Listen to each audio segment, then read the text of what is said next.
பிடித்து மின்னலை பிடித்து மேகத்தில் துடைத்து பெண் என்று படைத்து வீதியில் விட்டு விட்டான்.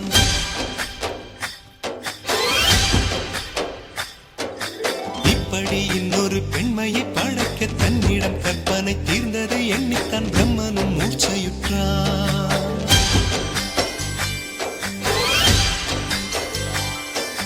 மின்னலை பிடித்து மேகத்தில் துடைத்து பெண் என்று படைத்து வீதியில் விட்டு விட்டார்.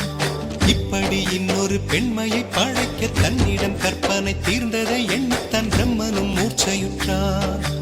அவளின் நாசிக்குள் நுழைந்த காற்று உயிரை தடவி திரும்பும் போது மோட்சம் அடைந்து ராகங்கள் ஆகின்றதே.